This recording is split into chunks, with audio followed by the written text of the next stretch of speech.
All right. Welcome to Sly ReCORDS podcast, a Christian conversation about pop news and video games. I'm Sly Carl, and today I'm joined with Lord of Lang. Why don't you say hello to everybody? Hello, I'm Lord of Lang, and you might know me from podcasts such as this one. Such as this one. Fantastic. So today's news stories, I got four topics to talk about. The first one, we're just going to talk about Doctor Strange for a bit. Um, So I know that you just watched the film. Why don't you go ahead and talk about just how you felt about it overall? Well, I saw the film today. I Mm-hmm. have to. My initial impression of the film is that it feels less like a Marvel film than the last couple have, Mm-hmm. and in many ways, it feels more like a horror movie, Mm-hmm. which I suppose would come maybe from its influence by its director, Sam Raimi, who is well known for his horror, his movies in that kind of genre, in kind of a funny horror. Mm-hmm. Um, so I find myself not comparing it to other Marvel movies so much as I do as I compare it more to I find myself comparing it to other films that he's done. Mm-hmm. Mm-hmm. It's Mm-hmm. not it's not a bad movie at Mm-hmm. all. Mm-hmm. As far as movies go, it's actually pretty good. Mm-hmm. So Yeah. my initial impression is Yeah. good movie, maybe not a great Marvel movie. Yeah. Yeah. So I went to see it with my dad, and then when I was driving home with him, he was like, yeah, this is just a kind of film I don't, particularly like. And and I kind of felt like that might be the case in the sense of I knew who was directing it, and my whole entire impression is basically the same thing as yours. Is this fact it's a Sam Raimi film.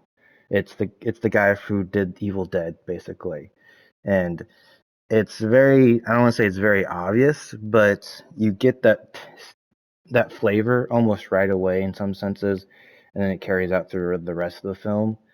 And the aspect of let's say that aspect is very much just how the film is DNA wise, and you can taste it, you can kind of feel it when you're watching it, and then it is very much so. Bruce Campbell did a interview for the Evil Dead game that came out recently, and uh, so what he said is that he was just happy that they let Sam Raimi do a film that he wanted to do, basically. And some aspects of that people probably will really like, and some aspects of it that people don't like. It's very different, Hmm. and I Hmm. don't think that's a bad thing. Yeah. This is kind of revealing what Sam Raimi could do Hmm. with a blockbuster budget, Yeah, that's for sure. Yeah. with a powerful studio. Hmm. And I don't think that's a bad thing. And I'd like to see more movies from him, you know, in the future, because I don't think that this is like I said, I don't think it's a bad movie. Um, but I can see people, Marvel fans, especially MCU fans, coming into this movie and then kind of being put off by it. Hmm. And that basically brings us to the point of why I'm really not just talking about from a review standpoint. I'm talking about the impact from a storylines of how we might think about this film. So I recently watched a video, and I watch his stuff all the time now, and he just does box office stuff because he's a nerd like that, and I'm very much like a nerd like that as well. And so he basically kind of got on his own high horse about that there is some, I don't want to say disgruntled viewpoints on why it's dropping from a box office standpoint, because it had the most significant biggest jump that MCU movies had for quite some time. Like there's a couple movies recently that had that drop, like Spider-Man had that drop, and Eternals had that drop. but Doctor Strange dropped 60% in the box office from week 1 to week 2. Um, one of the things that has to do with that is that might be your impression of what is reflected with everybody else, and that you're saying it's a very good Sam Raimi film, but like you said, Marvel fans won't appreciate that in that sense, and that is reflected in the cinema score that people are giving it, and it's I believe it's a B plus, B minus, and most Marvel films have been closer to like a steady A. That the consumers going into the theater and what their interpretation of trailers or idea of what the film is then basically realized or exceeded that realizations. And Doctor Strange kind of maybe has not done that for everybody. I would agree with that definitely. That it seems like because the Sam Raimi fans are a smaller pie Mm-hmm. wedge Mm-hmm. than out of the MCU fans. You know what Mm-hmm. I mean? Mm-hmm. Well, if you think about other blockbuster successes from Eternals, I know that was hit or miss for some people. And I have not seen Eternals, so I can't comment on Neither have I. So. Yeah. it. But I never liked him in the comic books, and I have to keep in mind that I am coming from a comic book centric viewpoint Mm-hmm. because I've read more of the comics than I have. I was a comic book fan long before I enjoyed the movies. Mm-hmm. But I mean, No Way Home is going to set a tone this year. Has set a whole tone this year for Marvel movies. That is true. Yep. So everything is going to be compared to that in some ways. Mm-hmm. But I actually have an interesting viewpoint that was shared with me a couple days ago before I'd seen the movie. Mm-hmm. But I get it now that I've seen it, is Mm-hmm. that people are, and these are people who watch like WandaVision Mm-hmm. and who are almost strictly just MCU fans Sure. Sure. and not comic book people, Mm-hmm. that they are disgruntled with how her character's been treated. That is true. Yep. I hear that a lot as well. But the thing is, as a comic book person, and I would think that most people who are more coming from a comics perspective would agree with me, this is not a surprise. In the comics, she's responsible for horrific events. Yeah. Heck, I mean, she killed Hawkeye twice. And comic books are weird, of course, but Mm-hmm. I mean, it's not. So it's not this. This isn't a heel turn. This isn't a good character suddenly turning into a bad character. This is a character in a very gray zone coming out in a pretty sinister direction. Yeah. Yeah. The And I character. understand Yep. if you're a fan, I can understand that being a problem. Yeah, I watched all the Disney Plus stuff like WandaVision. WandaVision, probably one of the better Disney Plus shows that you can watch. And that whole entire series goes over basically it it treads the same ground that kind of is tread in this movie, where she has this problem with her kids that is then resolved at the end of the arc. And you kind of feel like it's treading the same ground. But this one is very much more of the realization of what is actually in the comics, where the Disney Plus show is very much more confined to one town, confined to like Mm. one set of that period of her life. And this movie realizes more of what I would agree with what I've seen in comics is how powerful she is and how destructive she is. But it's just interesting to have just those two characters. Basically, here's your villain, here's your hero per se, Mm-hmm. and Yes. she takes up most of the power struggle within the film. And Doctor Mm. Strange himself is kind of mitigated in some ways of just being kind of like a passerby of these events, going, "Hey, maybe we need to look into this person and not me," kind of thing. But it's He interesting. seems, yeah, his arc in the movie. Hmm. Um, and I don't want to go into a big spoiler kind of thing, Sure. but I feel like most people are going to watch the movie at this point or are never going to. Hmm. Um, his arc is kind of him proving to himself that he is not a bad person. Yeah, that is true. And it's a very basic plot, really. Hmm. I mean, they didn't give him this, but they don't need to, because there's no real like idea in the mind of the audience that Doctor Strange is a bad guy. Hmm. Even in the semi-antagonistic role he has in like No Way Home. Yeah, he's kind of the only Even real then, villain in that film, basically, because he sets those events up. But uh, yeah. But I find that this movie is much more of a Wanda movie, where hmm. we're trying to follow her kind of her path Hmm. from damaged by events and by tragedy into this single-minded pursuit of what she wants and what she Hmm. feels was taken from her, more Hmm. importantly. I mean, I'm not going to, let's not sugarcoat it. The casualty rate in this movie is pretty significant. Yeah, it's a little ridiculous, but yeah. I mean, I would say it was the most if Thanos hadn't, killed half of creation in Hmm. his movies. Hmm. But I think, in a pretty legitimate way, there was no real way to bring her back, you know, Hmm. because it's a little, I'm just saying that it's rough to watch in some parts.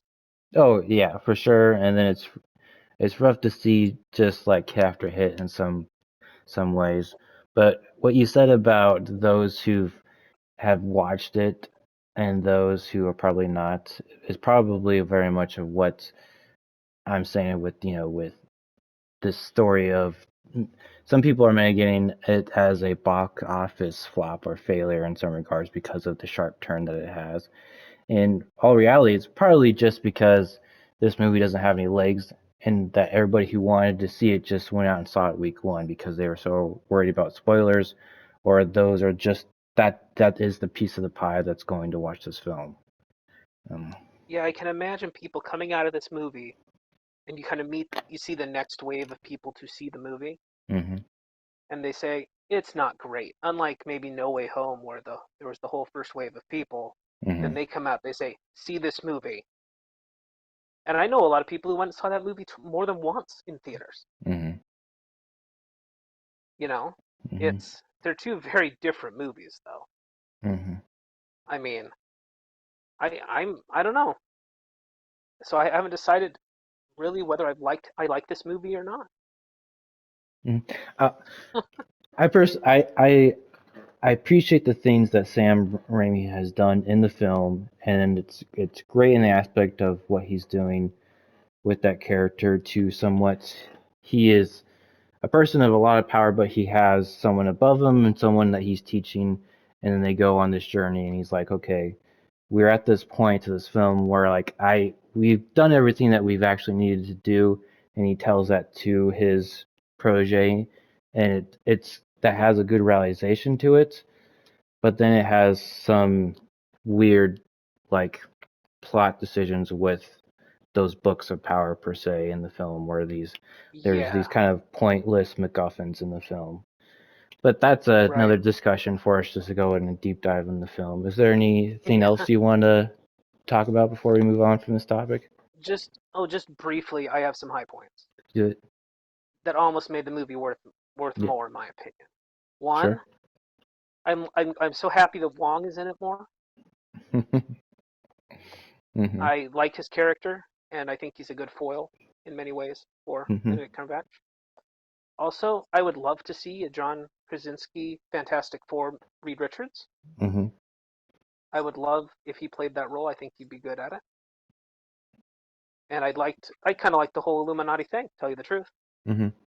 It's a very I think it's a really cool idea to have a different version of like elite superheroes for like that. But yeah, I like that a lot. And Wong he's apparently appearing all over the MCU right now because he was in Shang-Chi and the Ten Rings, and he's going in to be in another. He's going to be in She-Hulk, I think, is what that is. He's also going to appear in Really? that. Yeah. So he might be the new like Nick Fury or whoever's the reoccurring character in all these MCU films. Oh, that's true.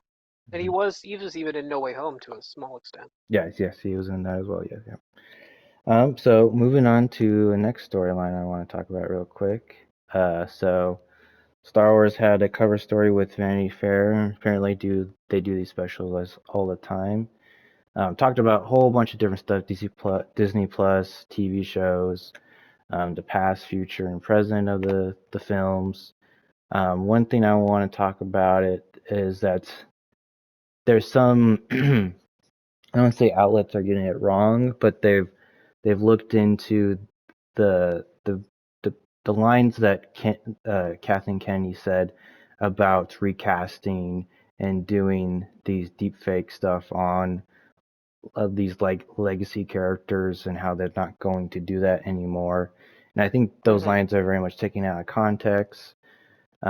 It seemed more of like what she's trying to say is that they just need to move on. They need to go into a direction where they can create stories without having to be tangled in that, which is somewhat curious to say when basically the last thing that they did, um, Book of Boba Fett, had that huge part with Luke, basically. So they're trying to probably untangle Star Wars away from the Skywalker saga in a way and move forward.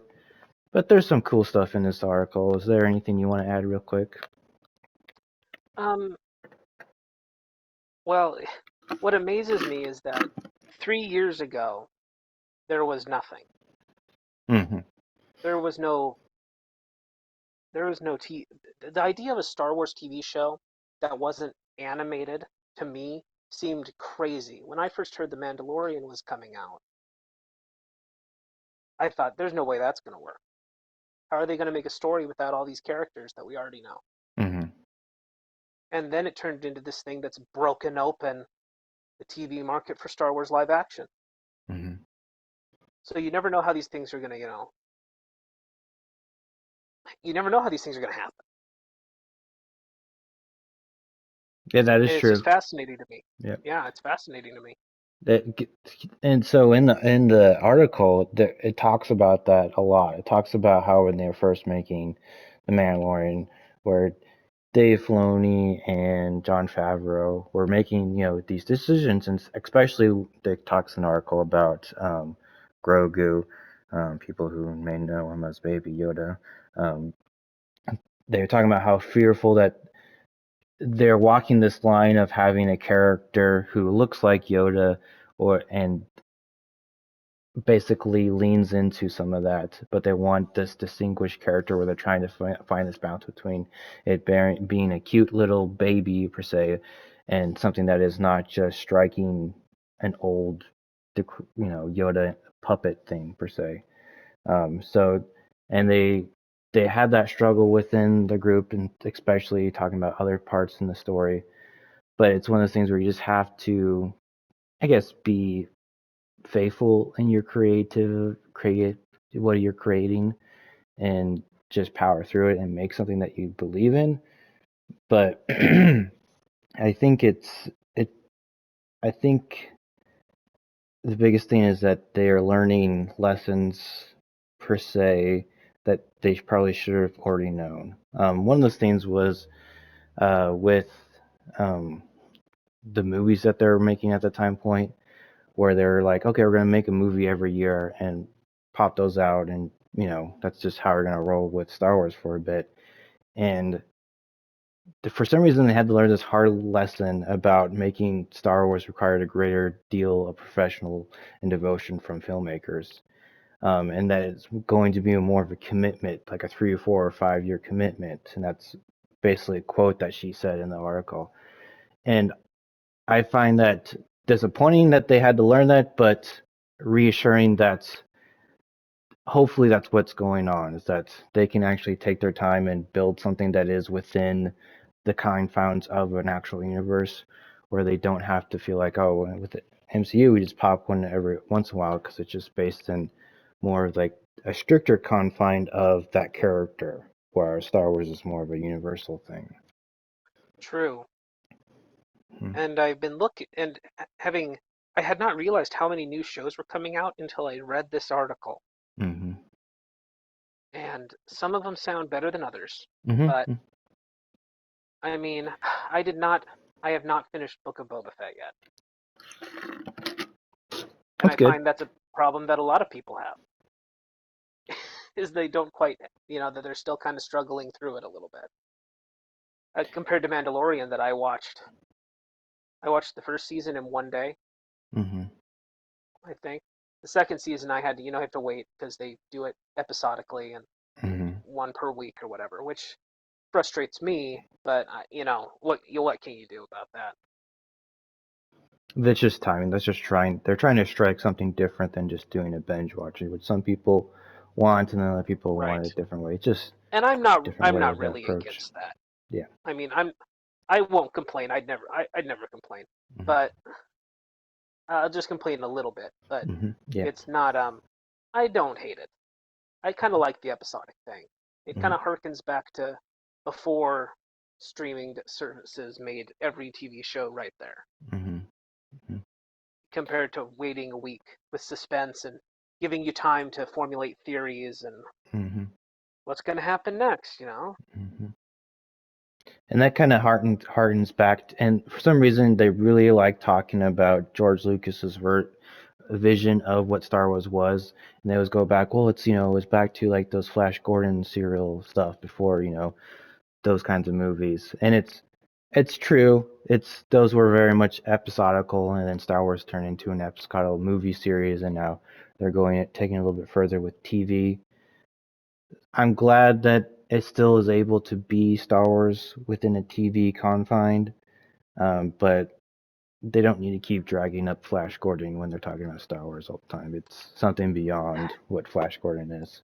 And the thing is that when you compare, you're cheapening Star Wars when you compare it to that.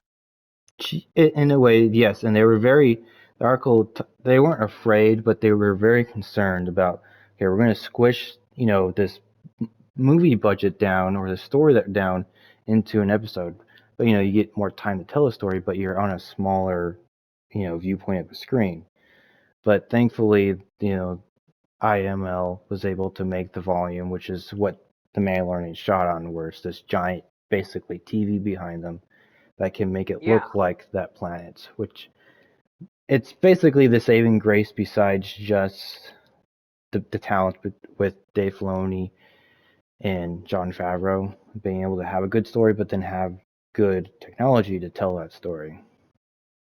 And what's interesting also is that each episode of Mandalorian oftentimes is directed by a different person. Hmm. Hmm. And you can't do that with a movie. I That, mean, in the sense that you can't have one movie have like a bunch of directors, is what I mean to say. yeah, like you do that one. Yeah, I understand that. Yeah, completely. Where you can have a centrist story still able to be told through a different lens each time, but still Yes. feel connected. Yes, that And I makes like perfect that. sense. Yeah. Yep. And Yep. it's weird to me because Star Wars takes and I want to say this more specifically, Lucas's original three movies takes so much of its inspiration not from science fiction at all, but from like spaghetti westerns and old like Akira Kurosawa films Mhm. Mhm. because Lucas loved the heroic journey, Mhm. Mhm. and those movies exemplify that, and Star Wars itself exemplifies that as well, Mhm. which is why I think that they still stand up. Even, gosh, I don't know when the first Star Wars movies came out, but I mean, they still aren't terrible movies, unlike so many older movies become terrible movies. Yeah. Yeah. Yep. Because the He. storytelling still, Yeah. stands up. Good storytelling that had good pairing with the technology that he could work with. And that's talked about it very much when he talked about making the prequels, where he had technology and his story to collide at the same moment. And it seems like it's colliding now with the TV. We're able to have good technology and good storytelling for both those mediums.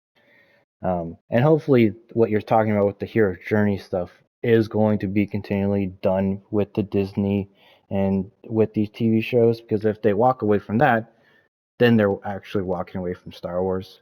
So those Hmm. Exactly. new shows like Ahsoka, the one that they're making with those 4 kids that's coming up much later, the Andor series where he talks about before the Battle of Yavin, and there's one where it's taking place 100 years before. Um, it's Acolyte. Acolyte is what is it called? 100 years before the prequels. And if they walk away from that kind of hero story thing, then they're no longer doing Star Wars. So they keep that in mind, then maybe they can do it. Yeah, it's the oldest story, Mm, the hero's journey. And whatever trappings you put on it, whether it's science fiction or fantasy or western or what have you, mm, it forms the basis of most forms of fictional media, and it's the twists on that that make that media good or mm, enduring. mm. And I have the unpopular opinion, in some ways, that the less Star Wars has Jedi in it, the better it is, in my opinion. I think you, in some ways, that is very much what the original 3 movies are, because it's just one Jedi talking to maybe a Jedi who will, like a kid who will become a Jedi. But Yeah. yeah, and then it depends, because as long as you're able to find, because the Star Wars universe is big enough where you can find characters to have those moments, to have little stories that impact the bigger stage. So I think you might be pretty close to being correct. I think Well, the it's just, good, yeah, I keep it as an opinion, yeah, because some people really like that aspect of it. mm-hmm. But I mean, because my favorite Star Wars movie, my favorite Star Wars piece is The Mandalorian. My favorite Star Wars movie is Rogue One. I love Rogue One. I hear that opinion a lot that people really like. I liked Solo too, not as much as Solo's Rogue One. Solo's a really good film. It's a fantastic film when you look at it as it's connected to so much other stuff. But yeah, go ahead. Yes, yes. No, you're absolutely right. I agree completely. Mhm. But yeah, I find that it's a little easier to relate to characters who aren't magical space wizards. You know. Yeah. One thing I really what I think about Rogue One though, I think it's by far the more religious film of them all in a sense, I would agree because with that. Yes. you have this pilgrimage to Jeddah, but you also have this moment when the rebellion really becomes part of like may the force be with you kind of mantra of it, and then all of that, and it just compounds on itself in that regard, which I find very interesting. But No, no, I didn't actually. I hadn't thought about it that way, but I can hmm see that now that I have not seen it for a while either. hmm But now I kind of want. Now that I'm talking about it, I kind of want to see it again. oh yeah, it's one of those films where it's like it's so cut right before the first original film made, and then you put them together and you're like, well, this kind of completes it, but then kind of like it can be separate, it can be so much of its own, which is fantastic. But I just really like it. Yeah, it's a good movie, Hmm. and it almost reminds me more of Flash Gordon serials than anything else. Sure, sure. Anything else you want to talk about before we move on to the next story? No, no, no. My Star Wars, unfortunately, is not as I'm not as fluent in Star Wars as I am Doctor Strange. Well, we're going to talk more about Star Wars because there is so Aspire is making, or it's remaking KOTOR, which is Knights of the Old Republic that came out a long time ago.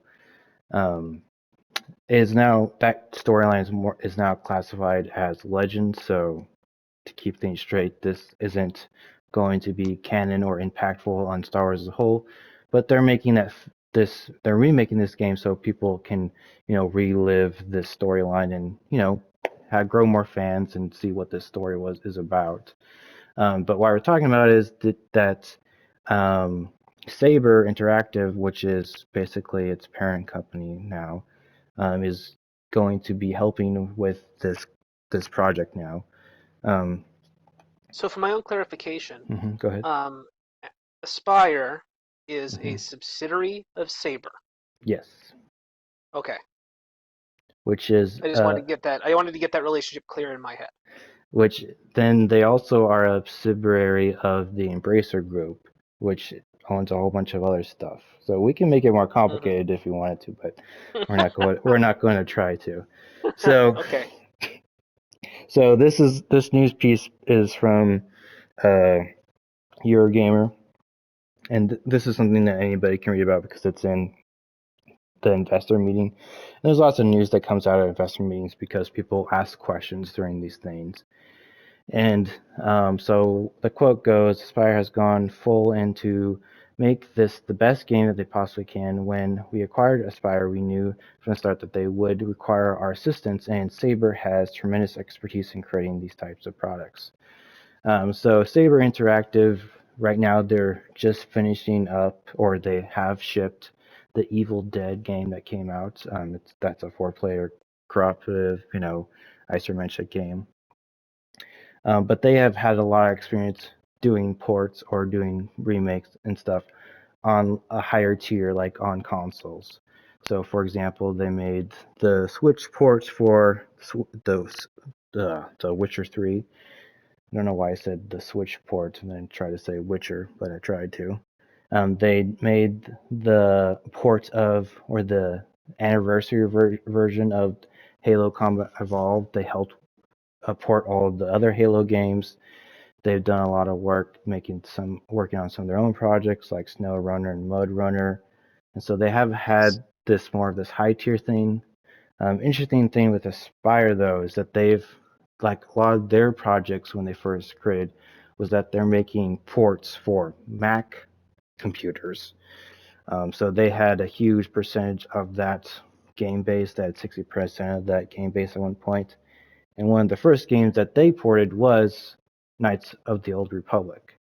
So basically everything's just coming together for this project. Hopefully, this is going to be a PS5, exclusive, PC exclusive thing.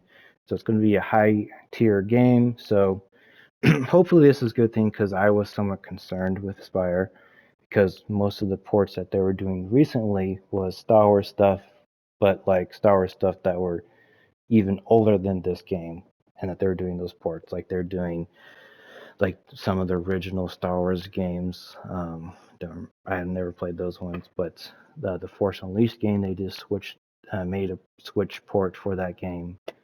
So hopefully this is much more good news for this game. Did anything I say So, pique your interest?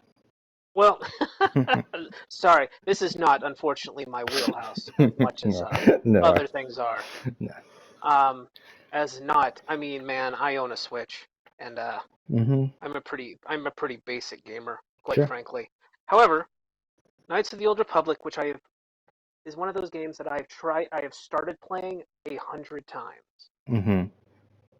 but I'm just not. Uh, it's not a matter of story, and it's not even a matter of like. And I played it. Gosh, what did I? First time I ever played it was on PS2, Mhm. I think. So I mean, it's a ways back, mind you. And I have it. In fact, I have it for PC. Mhm. I think I got it as part of the Humble Bundle at some point, Most likely, and yeah. I for like 99 cents. Mhm. So, but what you said, that the one thing that really kind of that, like, I don't know, tripped a switch in me was that it seems like Aspire and Saber are mostly about, I mean, their market share seems like it's almost based on porting existing titles. It is very much what their wheelhouse is. And Saber's been, well, I don't want to say they're famous for this, but when Embracer Group bought them, they bought them for like $500 million, and that's just on the aspect of how good they're doing these kind of ports. Because there's very few games that they've done just solely as projects that are new projects. Like SnowRunner and MudRunner are basically the only thing that they've done that's really new per se. Like the Evil Dead game is something they just finished and they made it for the PS5, so they have a lot of their feet wet in the new markets. But yes, they are. These companies feel like they're tailor made for doing this project, which sounds Hmm. cool. I mean, I love when games get updated to the next tier. Hmm. I mean, I feel like there's old games that really can benefit from coming into a new, taking advantage of new technology New technology and a and whole new, now a new audience. Yep. yeah, the new audience especially. Hmm. And while I may never play, I mean, I personally probably will not play a remake of it, Hmm. but that's just me. Hmm. So, I mean, I think my favorite Star Wars game is probably, I really liked, um, I really liked Force Unleashed Hmm. when I played it a long time ago. Hmm. And I think that's been remastered, right? Has that been remastered? Yeah, Aspire. That was basically their last project, and Oh, they yeah. just ported the Wii version to the Switch like a month ago, I believe. Jeez. Hmm. Yeah, and I mean, I have heard good things about the Evil Dead game Hmm. that came out. Hmm. Which, coincidentally with Sam Raimi, Hmm. directing Marvel movies now, it seems like, it's all coming Hmm. together for Hmm. that genre. Hmm. Yeah, you're gonna give away my sneak peek, but I'll just relieve it right now. So basically, for some reason, all these stories are connected with each other. Because Sam Raimi, who did the Evil Dead movies, who that is now worked with Aspire, who made a Star Wars game, which is now owned by Disney, which makes MCU games. So, and then to tease my last story, um, the publisher of that game is now owned by Embracer Group, who owns the two developers that we're talking about. So each of these stories, ironically, are very much connected to each other. So Hmm. mhm. Well, It's there you go. interesting. Yep. The theme. The theme. It's all leads back to Sam Raimi. So, It's back to Sam Raimi. yeah. So to go into our next story, question: do you know what the rating is for the new Borderlands game, Tiny Tina's Wonderland? Do you know what the ERCB rating is? Is it, having played it once Mm-hmm. with you Mm-hmm. and knowing, kind of seeing stuff, is it, and I'm not familiar with what those ratings are now. Mm-hmm. But I'm gonna guess it's probably, is it teen or is it, I mean, I didn't see a lot of horrible stuff in it or Would anything you like be that. surprised to say that it is teen? It is teen. It is rated teen. And while the other Borderland games are rated M. Okay. I'm maybe not surprised. But then Hmm. again, I have a limited scope on that game as well.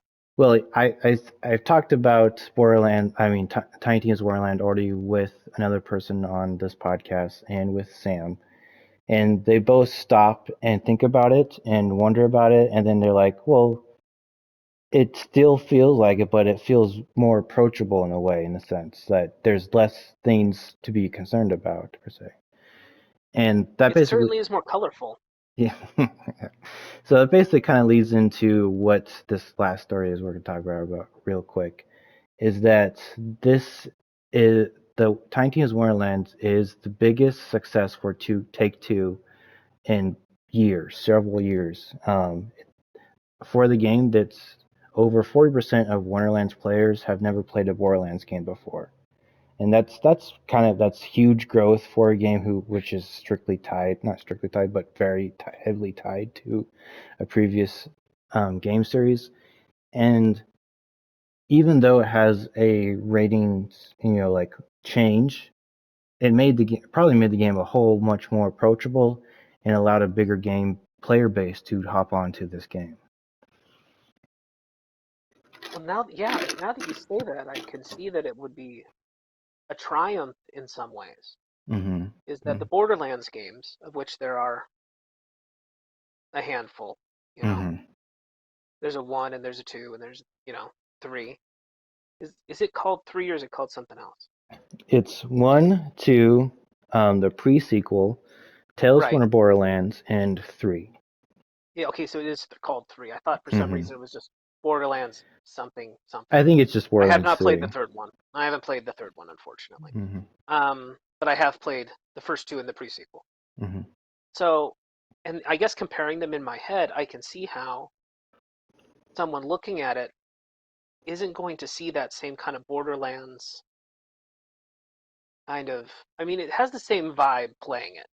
Yeah. It's a chaotic mess, Mm-hmm. and with constant micromanaging. Mm-hmm. But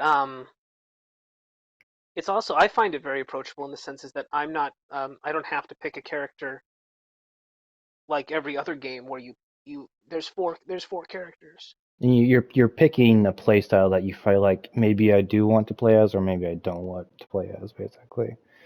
And then in Wonderlands, you're picking a player that you can grow into, basically.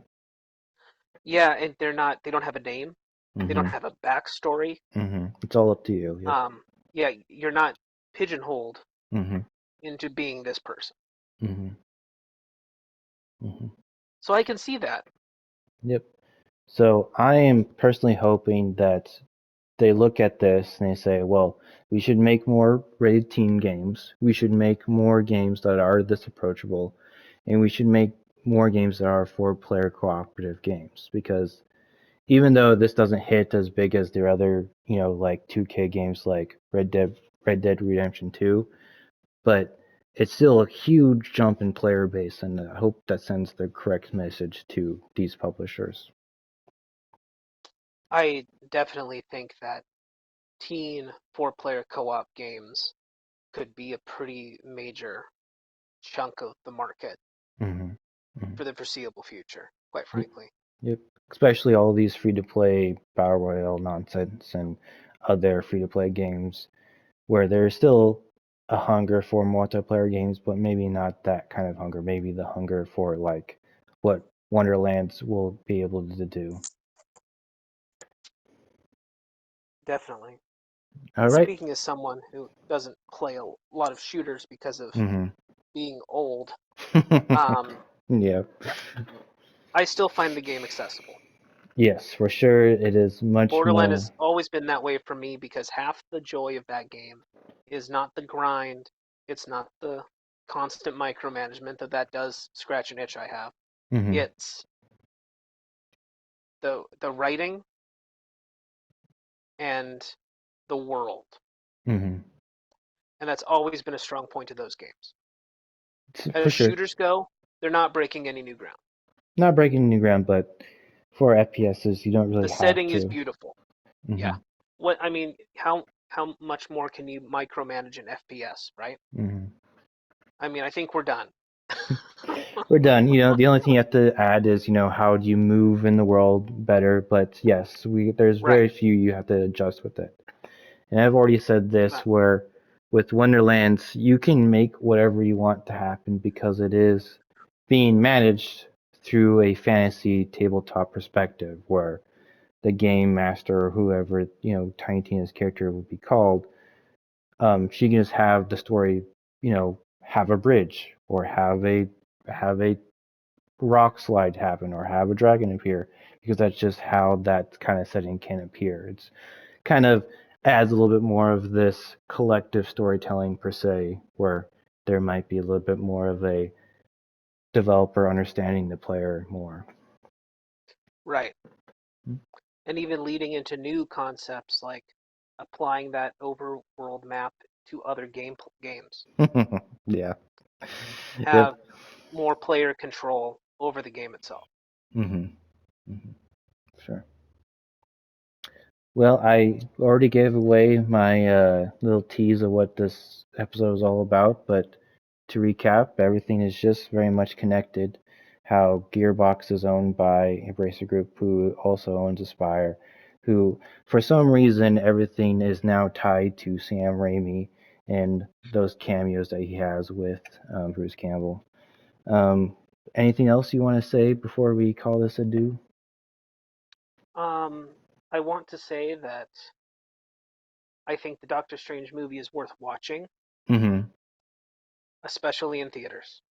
Oh, for sure, yes. It is. It still I think that hits is its that. best place. Yep, it still hits that big screen, effect wise, sound effect wise, and like tentpole plot point wise, for sure. But yeah, I Hmm. agree. It's a good film. Um, that people should give it a shake. People need to stop. I see any break away from the MCU standard formula as a positive.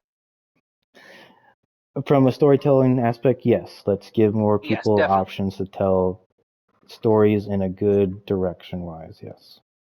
Because for the most part, most MCU villains are just basically just chewing the scenery to pieces and are extremely villainous and etc.